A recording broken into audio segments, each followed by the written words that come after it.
Creative Box, where we explore the good, the bad, and the wacky in television. I'm Allison Lips. Alan Siegel, senior staff writer at The Ringer and author of Stupid TV Be More Funny: How the Golden Era of The Simpsons Changed Television and America Forever, joins us today to talk about The Simpsons. Hi, Alan. Hi, thanks for having me. How are you? Thank you for coming on. So, I'm not sure if I don't think I told you before. After reading this book, I watched my first episode of The Simpsons. Oh my God, this is great. I'm like an evangelist, you know. I'm influencing people to join the religion. For me, The Simpsons was something that was everywhere when I was growing up. I was born in 1991. So The Simpsons was already entering its everyone has to watch it. Yes. So I know an incredible amount about the characters and the plot without ever having seen an episode because there were the video games. I remember playing the Simpsons video game at an arcade. It was my birthday. I don't remember if it was kindergarten or first grade. And I skipped ice cream because I wanted to make sure we didn't lose our spot in this game. And that game felt like it was hours because I was so young. Whereas nowadays, was playing it a few years ago at Yestercades in Red Bank, and I'm like, wait, this whole game lasts 45 minutes.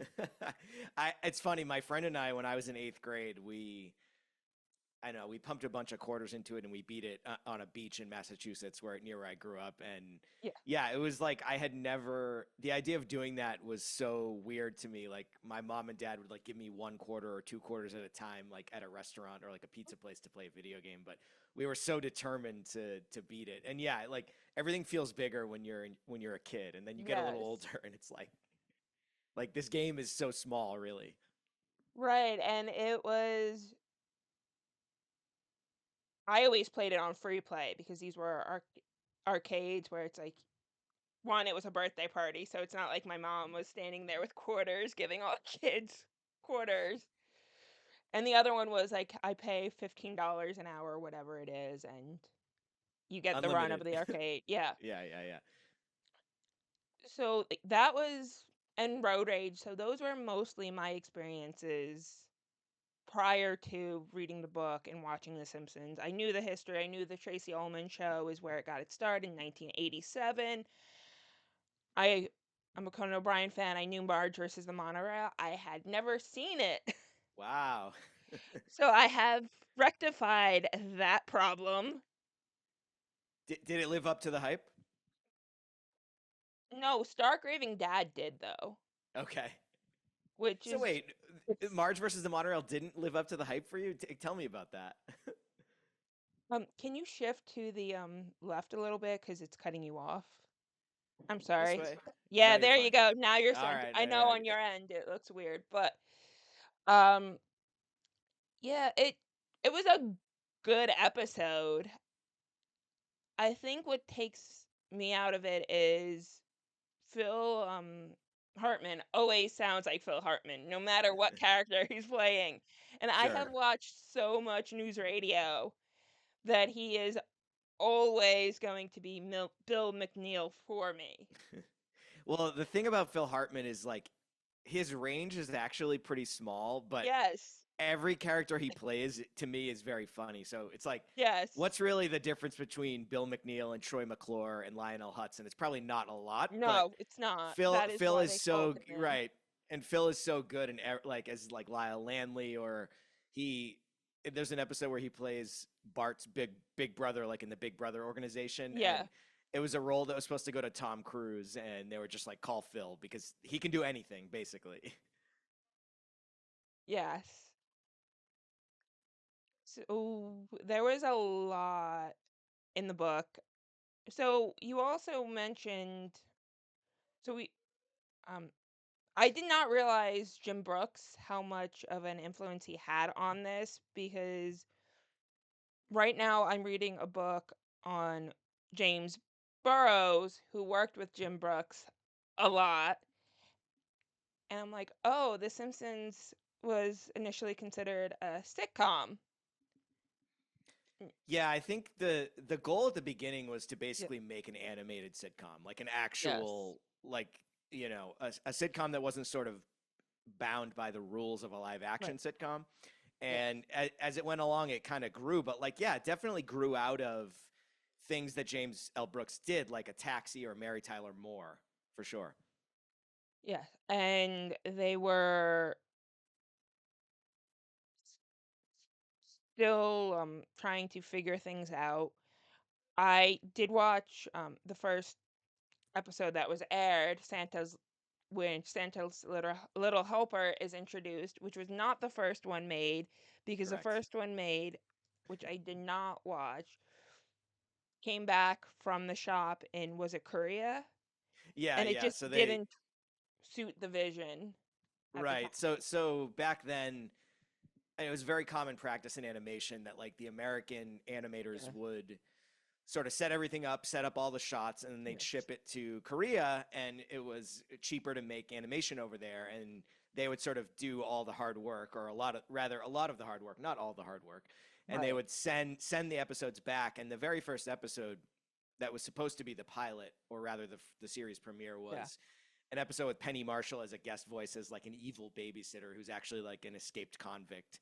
And excuse me, it didn't quite work. It was like the jokes were messed up, the timing was off, the color was off. And it was because the animators like didn't quite know the style. And Right. like there was a short period where they were worried that like it was so bad that the show was going to be canceled before it even aired. And Yes. luckily, the next episodes they got back were significantly sharper, better, Yes. funnier, and like that saved the show. And the show's now going to make it to a 40th season because it has been renewed. It's unclear how long it'll last, but yeah, I could see it going on for a significant stretch after this. And no one saw that it was going to last this long because the initial mindset was we could be canceled at any time. So we're just going to like do 13 episodes and think this is all we're going to have. Right, it's sort of And sorry to interrupt, like the no, go for it. freedom of low expectations, right? So you don't Yes. people don't expect a lot, and you just kind of go crazy with it.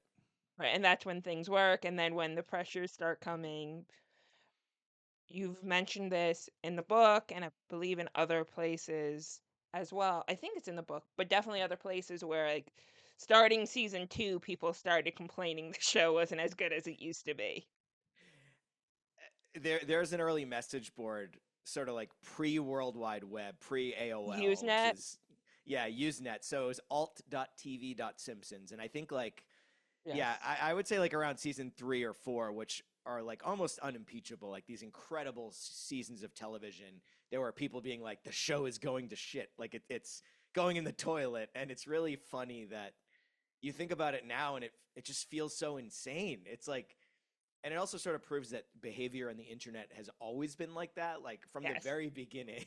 There were And it signs. yes, and fan culture has always had that sort of edge to it, where people Just start to feel ownership of what they like. and it took more effort then. Like you actually had to find a computer to say these things. Yeah, and like the Simpsons writers were like in the best way, like eggheads. They were nerdy, and Yes. A so lot they of would sort Harvard of guys. yes, and they would sort of look on these message boards because to them at the beginning, this was like very cool feedback, and then they started realizing, oh, maybe we shouldn't listen to every person on this message board. Some of Yes. them are a little bit unhinged. Yes. Welcome to the internet. And I knew a little bit about the Bart versus Bill Cosby situation, where that was mostly about like the real family, which was The Simpsons, even though it is animated, no one is perfect. Everyone has some major flaws, versus The Cosby Show, which different light now, but if you go and take the series at face value for just what the series is, you're like, "Oh, this is a very idealized version of the world where it's a upper middle class black family living in a brownstone in New York City, a lawyer and a doctor, and aspirational TV is great, but that is not reality. That was not the reality in the late 80s, early 90s. And for some reason, the media decided to play these two shows off of each other. Yeah, and I think the thing about the Cosby Show is like it was funny, it was warm, it was idealized Yes. some, but it was very good. It was excellent, funny, all the Yes. things you described. I do miss A- it, but I Yeah, can't bring and myself to I watch know it. it is hard again with what unfolded with Cosby, what kind of came to Yes. light. But the thing is like The Simpsons and the Cosbys, like there were some parallels. Like it was two families Yes. that were very tight knit, and like the thing is that again, Fox was trying to get a foothold on TV, and Mhm. they very specifically pitted The Simpsons, which was on a different night at first than the Cosbys. They were like, we want to take Yes. on the biggest show in America, and Yes. they like it was very purposeful, and it sort of proved at least internally that like, oh, we can hang with the big boys, right? And like they would beat the Cosbys every so often in the ratings, but it was never like they didn't destroy the Cosby Show. That was never going to happen. But No. it sort of proved again that they could hang with them, and that was the point, right? That like, hey, like we're not taking the easy way out. We're not like letting the Simpsons sort of have their own night. Like we really want to go against the best, and they proved it. Yes. It held its own. And I'm not fully sure of the history of like what night of the week. I know now it's on the weekends. I Is it Saturday night or Sunday night? I know there was like the animation domination block, which I don't believe still exists. Yeah, so it started on Sunday nights, and then they Okay. moved it for the second season to To Thursdays to go against Thursdays. the Cosbys, and then Yes. around like the mid '90s, like '94 or so, they moved it back to Sundays, So it is which is Sundays. interesting too because like that's right around when NBC started really dominating Thursday nights with all like Yes. Must see Seinfeld, TV. Friends, Must See TV, and ER, which again is a show that I think people forget was absolutely enormous. Yes, it was. It was one of those shows where all the adults are watching that in Law and Order, and you're not allowed to watch that because you're 8, Exactly. which is a good reason not to be allowed to watch it. I also wasn't allowed to watch The Simpsons either.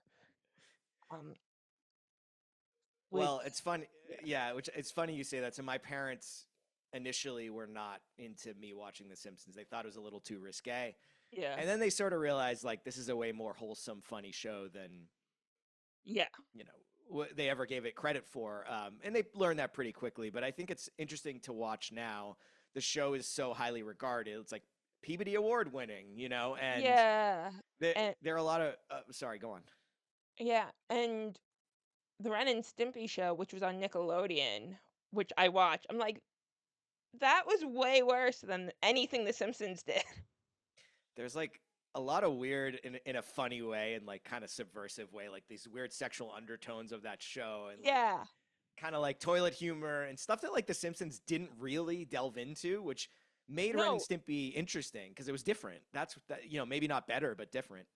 right, and the audience, even though it was on a children's channel, should not have been kids. No. Whereas The Simpsons, I can see how it was considered a family show now that I've actually gone back and watched it, because the examples of violence, like, are, like, very, like, ridiculous, obviously cartoon violence.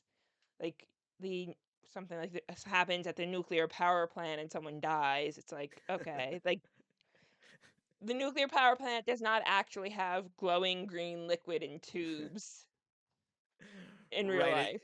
It's sort of just grounded enough, right? So Yes. there's an early episode that everyone points to. It's like Homer jumps Springfield Gorge on a skateboard, which again is completely ridiculous in a lot of Yeah. levels, and like something that the writers knew like you couldn't do on Cheers. You couldn't do that on Seinfeld, Yes. right? Like, but it's funny because Homer doesn't make it over the gorge and he falls down and he like hits the side and he gets bloodied and then he gets taken away in an ambulance and falls down again.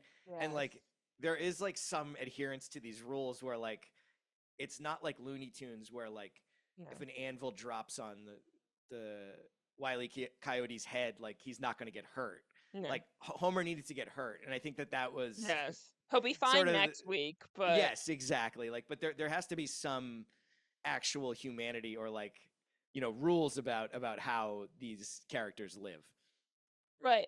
Like Marge versus the monorail. If that wasn't a cartoon town with cartoon people, I would like this would be really depressing, even if it was on a sitcom where you're like, you just ruined this town. Yeah, I mean, and it was hard for the animators on that episode. Like, they talk about how they had to sort of quote unquote build a new town. Like, Yes. they like animation was so reliant on just like using the same backgrounds for Yeah. every episode, but like that was what made the Simpsons sort of brilliant in a lot of levels. Is like they would create new visuals for different episodes, and like the monorail had Yeah. a new town with this like rundown train system that didn't work, and then they had to build that for Springfield. Just takes a lot of hours to do that. Yes, it does. And then because people couldn't help taking on The Simpsons, Barbara Bush and Bart again, because Barbara Bush, I don't have the remember the exact quote, but kind of oh, the Waltons. It was George H.W. Bush, I think, who So it's made both. it was both. Yeah. So Barbara, Barbara in a People magazine interview said that she loved America's Funniest Home Videos and thought that The Simpsons was the stupidest thing she's ever seen, or maybe the dumbest thing she's ever seen. One of those Wait, two words. America's Funniest Home Videos where everyone's getting hit in the crotch is not Yeah, that like she thought that that was funny, and it's okay. interesting because so that was before her husband sort of mentioned the show, and when she Yeah. sort of popped off about it, there was a little bit of an exchange. The Simpsons writers, Yes. wrote a letter as Marge to Barbara, sort of being like, Yes, and that is in the book. For yeah, and go it's buy the funny. book. Yeah, thanks. So, but the point is like that feud was sort of snuffed out. Like they Barbara responded and they got over it. But so when Yeah. George H.W. Bush mentioned it on the campaign stump, that was like a little bit of an escalation. So he said, basically we need more families like the Waltons, which was a show from the 70s that was set in the Depression, and less like the Simpsons. Of course, the Waltons were like a New Deal Democrat family in Yes. Virginia. So it's not like they were Republicans or anything that No. George H.W. Bush thought. But I mean, it was interesting because he repeated that line several times, and it was a miscalculation because people all over the country, no matter what their political stripe was or where they were, like watched The Simpsons. And I think Yes. his mistake was thinking that there was a divide. And it's sort of a testament to how good The Simpsons was like even if it sort of was progressive in a lot of ways or leaned left, like it was so good that everyone watched it, everyone liked it. So we had George H.W. Bush taking on The Simpsons and Dan Quayle taking on Murphy Brown. Yeah, both quite misguided, I would say. I don't know what that administration was doing. It's like everything is culture war, it's Yes, crazy. Yeah, unfortunately. that And is again, it seems kind of quaint now. Like there were no threats, there were no, it was not this bellicose language, but I don't know, it's like kind of was prescient in a way that this stuff yeah. just never goes away. No, it just takes a new form. And the writer's room had over the years has been filled with a whole bunch of people who like Conan, we know I was reading something where it's like I may have even been something either you said or someone who was interviewing you said because I read a lot but don't remember where any of it's from. Sure. Sure. Um was like with Conan, The Simpsons isn't the biggest thing he did. It's a footnote in his career. Yeah. And at the Mark Twain Awards, who I forget his name, pointed out that Conan O'Brien wrote 3 episodes. You can only name one, and it's like 0.04% of the entire Simpsons. Well, he like it's funny when you ask him about it, he's so humble. And I believe Yes. it because his point was like, I believe he said like, when he got to The Simpsons, it was a moving train. It was a powerhouse already. And I think he Yes. was just sort of happy to play in that world a little bit. And like, as humble as he is, like if you talk to the other writers, they loved having Conan around. Like Yes. even if he wasn't writing every episode, like he was hilarious in that room. And Yes.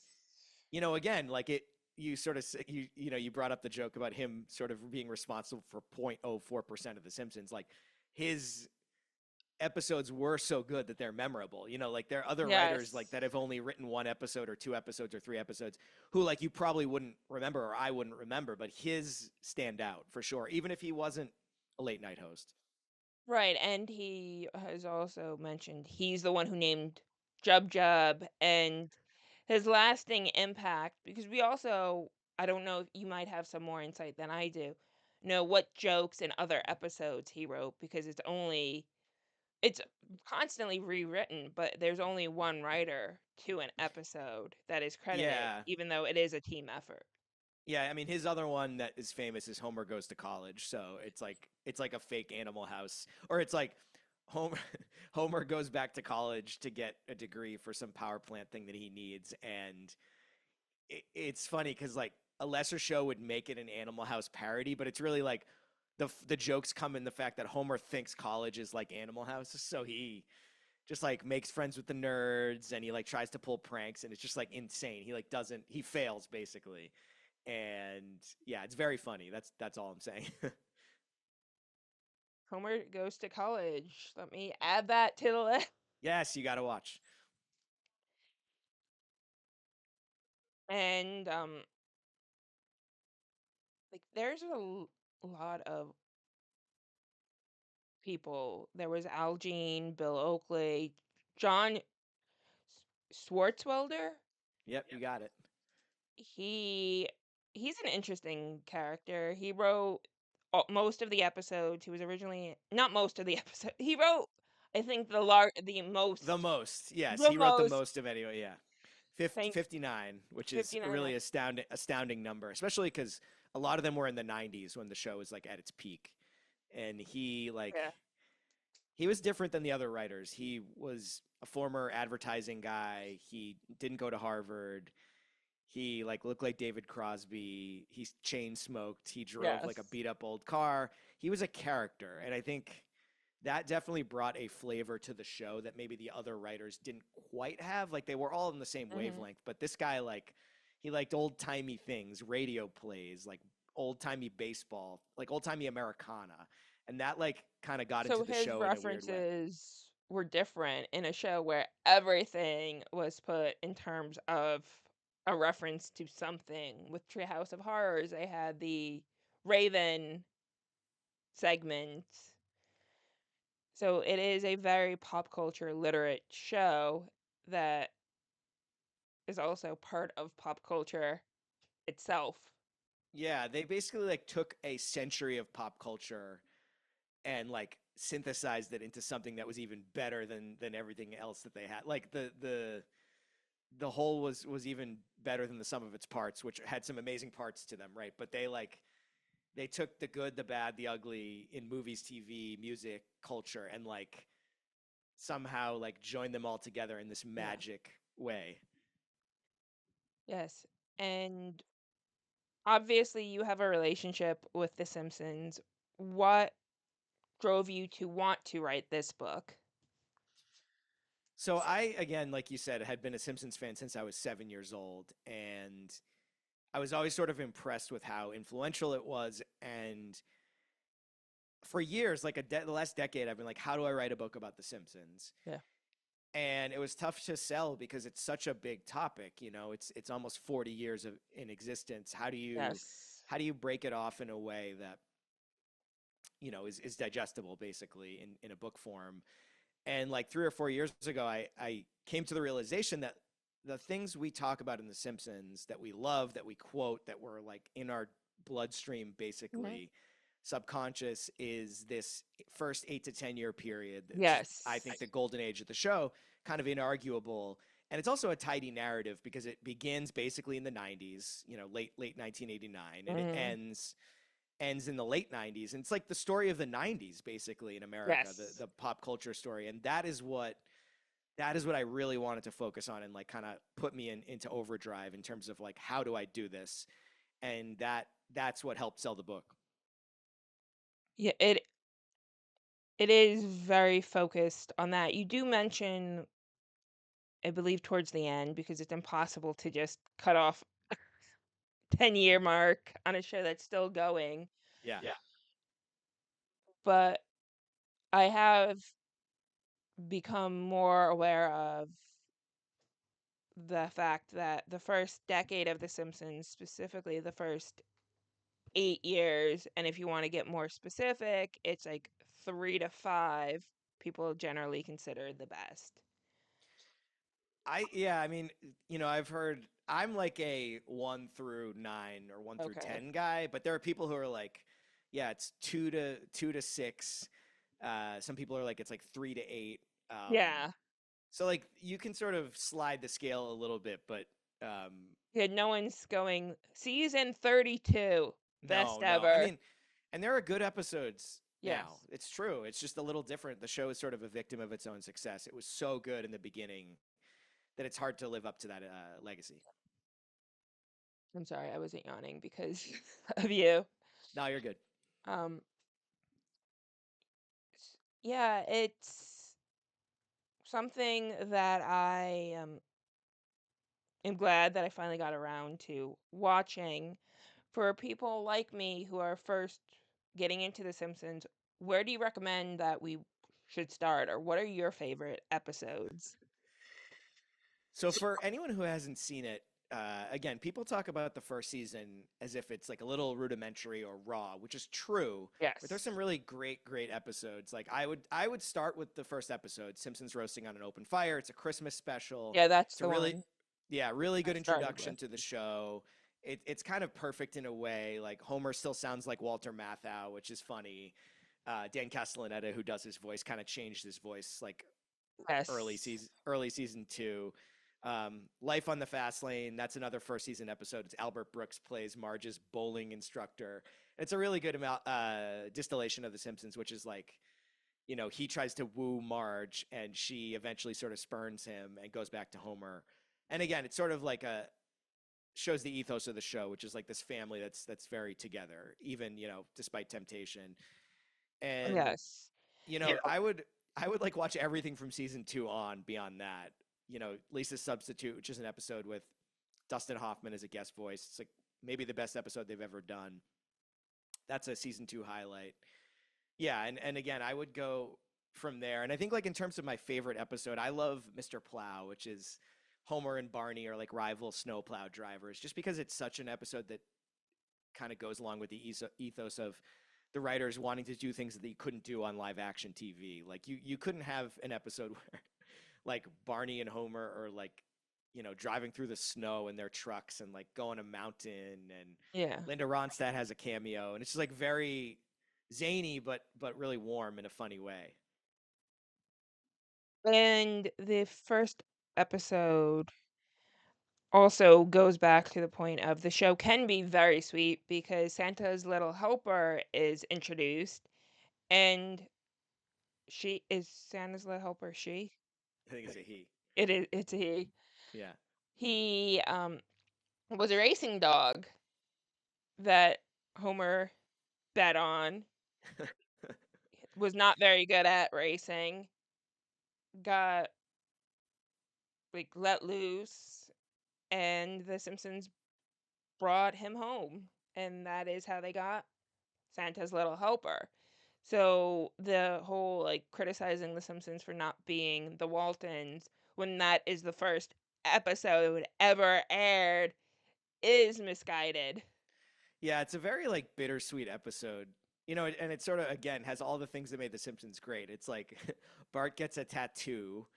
Homer Yes. struggles with money, like he doesn't get a bonus, and he's wondering how he's going to buy Christmas presents. And in the end, like they get this gift, which is Santa's little helper, like for $0. And it's like Right. they don't get a lot of Christmas presents, but they have this new addition to the family, and that's the whole heart of the show is the family. Yes. And there was, why am I blanking on things?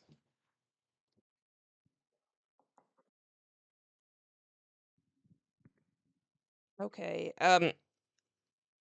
so, you know what? Let me, because like mentioned, I was just talking about Letterman. My friend Mike mentioned how there's like this Letterman and Simpsons like overlap with writers, and he was curious to see if you had any thoughts about that.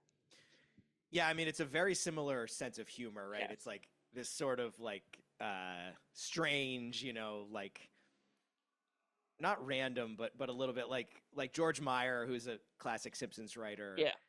He had a Letterman bit where it was like driving over things with a steamroller, and it was like it doesn't really make any sense why it's funny, and Right. but it is. But like Jeff Martin was like a Simpsons writer who was like he on Letterman he played like a drunk clown who would like answer like viewer mail, and it's basically like a Krusty the Clown type character. Right. Yes. And I mean, Letterman was like, pre sort of going into the 11:35 time slot, post Carson. Like Yes. he was like alt comedy, right? Like he was the show. His show was like the one that comedy nerds liked. And Yes, it again, it's like was. what Conan sort of replaced later, where like it was just trying a bunch of interesting shit and seeing what stuck against the wall. And Yeah. like Letterman doing these bits with Andy Kaufman, like you didn't see that on Carson. It was just out there in a way that like hadn't been seen before, and The Simpsons sort of followed suit. And we've been talking a lot about the writing and the um some of the content of the shows, but we haven't mentioned Matt Groening at all, and he's Yeah, the creator of The Simpsons. I know he was doing Life in Hell, then he was asked to do something for the Tracy Ullman Show, which became The Simpsons. Do you want to talk a little bit more about that? Because I know the major points, but I'm still a little bit like, what exactly? Like, it just seems like, did yeah. just So the right he, person get a hold of it? What was the yeah. I mean, situation? he's a legend, and again, I think maybe people don't realize how popular like his comics were in the '80s. Like he was a Yeah, syndicated cartoonist, and he I was think also pretty, yeah, and he was like that's pretty what I'll say. shrewd. So like initially like James L. Brooks and his producing partner Polly Platt, who sort of she's the one who gave Brooks like a Life in Hell cartoon, got him interested in graining. Like there was talk of doing a Life in Hell TV show based on Mhm. the cartoon, or rather the comic strip. And Groening was kind of smart, and he was like, I don't want to give up the rights to this. This is my baby. Like, Yes. why would I do that? And the legend has it is that he just like was like, okay, I'm gonna doodle some new characters, and he Yeah. doodled the Simpsons, and they were all sort of named for members of his family, and like Yeah. that's what started it. It was so humble, like it was not planned out like this grand experiment. Yeah. And Groening again, like nobody thought the show was going to go anywhere. So he had a really good deal with like merchandise and marketing. Yes. And he was the architect. Like he didn't write a lot of episodes. He'd never worked in television before, but he was the one who came up with The Simpsons. He came up with Springfield. He wanted it to be this diverse place. And he also wanted it to be a place that like where nothing worked. It was sort of a commentary on the world Yes. of even back then, it was just like bad bureaucracy, like authority figures who didn't know what they were doing. And like anytime someone tries to downplay Groening's influence on the show, like it should be noted that he had a huge impact on it. And yeah, that shouldn't be understated. Right. If he hadn't decided, no, I don't want to do Life in Hell as um a show, we wouldn't have The Simpsons. We would have had a Life in Hell show that maybe lasted couple of seasons, maybe didn't. We have no idea how that would have hit with an Yeah, it's just audience. like a different tone, like Life in Hell was even more sort of nihilistic than The Simpsons, which Right, like you definitely had like a warmth to it. yeah, like you're not having your child like you might have your child watch The Simpsons. You don't want them to go to school the next day and be like, "So, what did you watch last night?" Life in Hell. Yeah. It was the idea of that is just really funny to think about now, and I'm actually shocked that they didn't try to go back and make a Life in Hell TV show, like after The Simpsons, because that would have been interesting to try. That would that would have been. I'm Yeah, surprised unless that was just completely off limits. yeah, And we mentioned Phil Hartman, but the voice actors who have been with the show from the beginning, so Yardley Smith, um, uh, Henry Shearer, yeah. Harry Shearer. Harry Shearer. Why am I? Ugh, No, you're fine. I'm so No, you're good. You're good. And like Julie Kavner, Dan Castellaneta, yes, Hank Azaria. yes. Um, so Yardley Smith only does Marge's, no, Lisa's voice. Lisa's voice. Yeah. So like Yardley is interesting because like her voice is Lisa. Like there's Yes, no like sort of modification of it, and I think no, that's a really smart move. Like she has this like beautiful character. It's incredible, and like you sort of keep that purity, right? Like it's she's not branching out and doing a million characters, whereas like you know all the like Hank Azaria can do dozens, right? And it's an interesting thing. yes.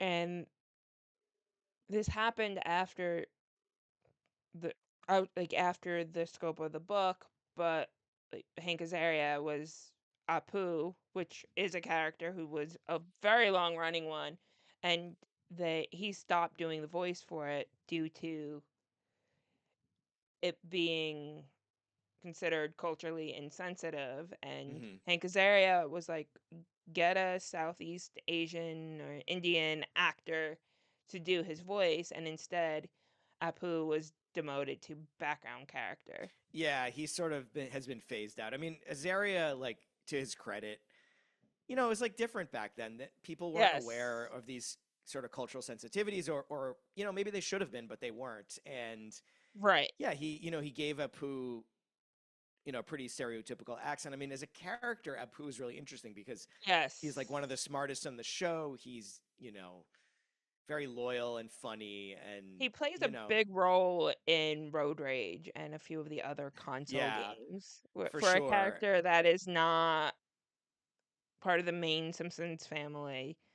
Like also Krusty the Clown is another one of those where I'm like, for for someone who I haven't seen in any of the shows, I know an awful lot about this fictional character. Yeah, like that. The Simpsons was sort of genius in making these side characters like important, right? So Yes. there's only so many stories you can do about the nuclear family. Like you need stuff in the outside world of Springfield, and like that's how Krusty was developed, or Sideshow Bob, or Yes.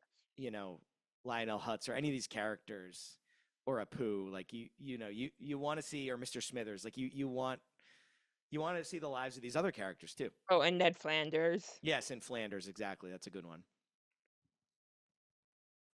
Yeah. It's all up there. I'm gonna be honest, I'm a little nervous because Nervous with what? I have never like this is the first time we're talking to each other outside of an email, so like I think you're the first guest who I don't know in some way. Oh, really? Yeah. Yeah, I mean it's tough, but you're doing a good job. So Thank you. I appreciate it. yeah, yeah, yeah. And God, can you see yeah, Tina's joining us. Oh, nice. Is that wait? I don't know if I can see a cat or dog or It neither. is a cat. Nice. Yeah, she's on her chair. So when you were a kid, Allison, like, Yes. did your friends watch the show? Yes. I And don't you're think oh like they watched it a lot. I yeah, was yeah, yeah. definitely aware of it. We were all aware of it because like my aftercare had this Simpsons board game that I remember playing. Or at least setting up. I don't remember playing it, but I remember I don't even know if this is actually accurate, but it had like some like contraption like mousetrap-esque that you had to set up. Yeah, like a Rube Goldberg machine. Yeah. Yeah. Um and then it would just show up in places where I'm like my parents are like, "This isn't a show for kids," but, like, I'm playing the Simpsons video games, Yeah. Well, it was like the show was not written for kids, yet it was somehow marketed to kids. Like all the T-shirts, all Yes. the toys. Like you can't say toys were marketed to adults. Maybe now you can, but Right. like Yes. Funko Pops didn't exist in 1990, right? So Right. Which we've got some up there, nice. if you I don't can have make too it. many Simpsons toys, but Oh, maybe no, from the those are Conan O'Brien. Conan O'Brien. Nice. I didn't see. Yeah, Right, and I then see a I've little got TV set up there. Yeah, yes, and then I've got the Venom, which was the from the promotion for last Halloween's, um, Treehouse of Horror. yeah. And so, do you teach college? Do you teach at college, I or are you did just a one grad student? semester. Right now, I am a grad student. It is weird because I have an MBA, which Okay. then means I have a graduate degree, which means I can teach as an adjunct. Yeah. So I ended up teaching adjunct TV history of the 60s and the 70s. And then I wanted to go on for a PhD because I wanted to teach and research, which right now, but was told, oh, your MBA is not a real degree in our world because it's not a research degree. I also have a journalism degree from Got undergrad. it. So I'm Got it. like, there Seems like are you have all the you have all the building blocks for it. I mean, right. but Um, well, so and I was gonna say like you talked about '60s TV. I mean, that was the formation of The Simpsons, right? So it was exactly, like yeah. you know the original Batman show and like the Brady Bunch, which maybe was like late '60s, early '70s. Yeah. Like the tropes from those shows is what these writers like inhaled and then sort of spit back out as this, Yes, a you lot know, of Batman influence. yeah, for sure. Yeah, so that is what I ended up doing. So I ended up back in school now doing TV history, like TV studies as a master's, so that I now have the degree that I need to go on for a PhD, but due to the state of academia and the world, that's not happening so soon. No, man, good luck. Yeah, it's tough Yeah. out there for sure. Yeah, at least the business degree, the world of business, and I work in advertising. So you know, you need advertising. Yeah. So how many Simpsons episodes have you watched now? 3. You gotta, Oh. yeah. I mean, you're gonna like whip through it once you start more for sure. It's like it's kind of addictive if you have Disney Plus. Like you can just watch them all. I actually got Disney Plus just for this. I Oh had wow. Hulu, and then I'm like, wait a minute, Disney Plus is an extra dollar a month. What was I doing? How I was mean, I Disney sleeping on Plus has this? them all. Yeah, like, and I think like I when I was writing the book, I was sort of worried I was gonna get tired of the show, and it never happened. Like my wife would come home, sort of watch me watching the episodes, and be like, just kind of like laughing at me, like laughing at the television. Like you can't. It's compulsive in a way, in a good way. Yeah, I was. It's definitely something I want to revisit. It's sort of between doing so much watching and reading for the podcast on top of my day job, as well as trying to watch something just for relaxing when, right, Hmm. like I was anticipating this interview, whereas now it can go into the we're watching this for fun category. It's a very good like put on in the background, and then Yes. like you get kind of like hooked in, and you don't like you know you want to pay attention, but it's not like you need like it's not some intricately plotted thing, No. like prestige TV show that like you need to like hyper focus on. Sometimes you can do it either way. You can watch it passively or focused. Yes. And I am used to, because of what I do, actively watching everything Yeah. until I'm able to tell my brain, okay, like this is why I've seen episodes of The Big Bang Theory a million times, because it's like, is this good. Uh, can I turn It's my brain something. off? Yeah, right, exactly. Yes, I Yeah. can. Okay.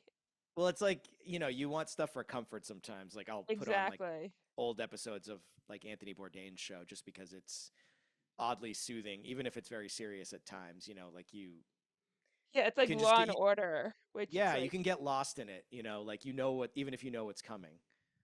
yeah, like Law and Order is like one of those weird ones, especially I'm in New Jersey and my family's from New York. But like I can watch Law and Order and go to sleep while watching it. Oh, totally. Yeah. I mean, Like some of those horrible SV murders and yeah, it's right. like, Some of those okay. SVU episodes where I was like, all right, this is like a little much for, 11:45 at night. Yes. Um, is there anything else you want to highlight about The Simpsons or your book?